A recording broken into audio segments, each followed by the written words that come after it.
Somerset Film was graphic based, quite often doing drawing stuff with young people and old people and kids, and then my own films were all kind of like had drawn stuff in them, either animation or often hand drawn animation or cut out animation, which would have drawings in it. With the films, like it would take 6 months to make an animation, or take a year and a half to make an animation, or even the Somerset Film projects like Teeth Musical was really, really labour intensive.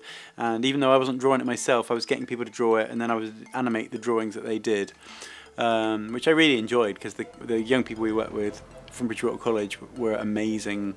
And some of them were really good drawers too. They made me quite, jealous. I was like, wow, you can draw much better than I could ever draw. The Somerset Film animations and the animations I've made myself, they take a really long time, and I'd be really slow at it. I mean, I love drawing. I like drawing one drawing, but when you have to do animation, you have to draw drawing after drawing after drawing, sequential drawings.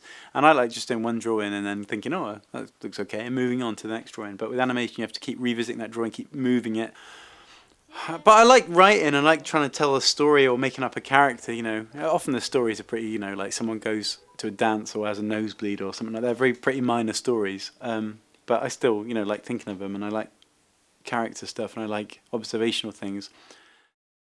Making my book, Days of the Bagnalled Summer, I just, started making this comic strip about like two characters, a very simple idea, like about a mum and her son. So I started off super modestly, and I made it really easy for myself by just having 6 boxes on each page, and each page would be like an episode. I drew probably about 20 episodes, and then I won this. I came second in this competition, which the Observer runs with Jonathan Cape. So then the Jonathan Cape people saw this comic strip, and they said, "Could you keep doing it?" And I said, "Yeah, I could." And they said, "Well, if you make the rest of it into like a book length, we need like more than about 40 pages, then we'll publish it." And I got really excited and very, very surprised. In some ways, I'm kind of a Luddite when it comes to new technology. I don't have a mobile phone even. When there was less media everywhere, you'd get more excited about discoveries. If you discover someone playing like a nose flute, or like an old person breakdancing, if you had that clip on VHS in like 1990, it would be like prized, and you'd be passed around, and you'd wear out the tape.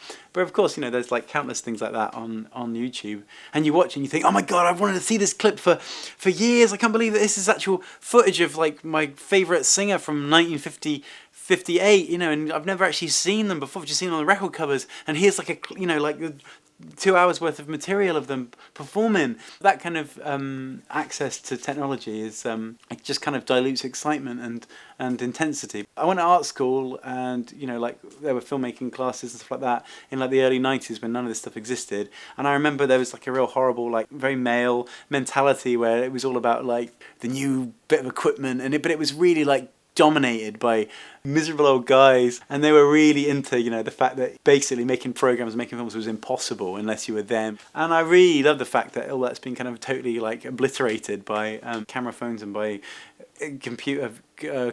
domestic computer editing programs and stuff like that. I really like the fact that I think that's really empowering. And things like Somerset Film, they've taken that all those options and really kind of made them blossom and kind of encouraged them and it flourished, and all that kind of stuff. I think is really, and I've worked on projects like that, and I've totally loved that about new technology. It's kind of totally empowered people to make stuff, and as a result, they've made some, they made some terrible things, and they made some amazing things.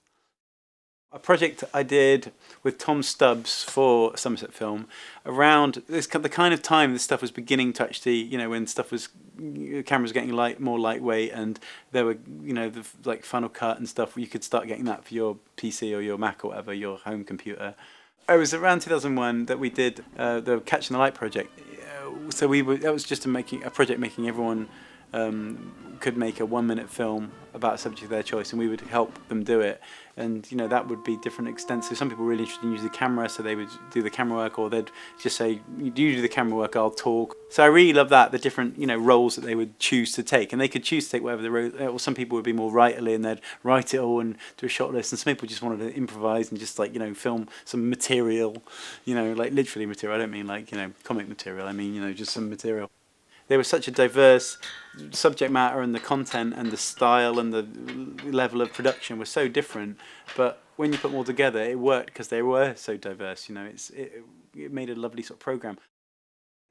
You know, like making stuff up, and you just like I just like creative activity. You know, I just like general creative activity and having ideas. I like that feeling. I just like the feelings, really. That's the nice thing about, you know, my pals doing this stuff, is that you can, you know, they make a film with some people in it, some cool people, and then you like meet them 2 years later, and it's like meeting a celebrity, and it's much more exciting than meeting, you know, someone from One Direction or Beyonce or Prince Harry, because, you know, they're kind of like, they're just generally a bit cooler, and, you know, they're not surrounded by all this rubbish machinery. They're just, it's like meeting a charismatic, fun person you've seen in a film, and then you meet them in real life, and it's much more exciting.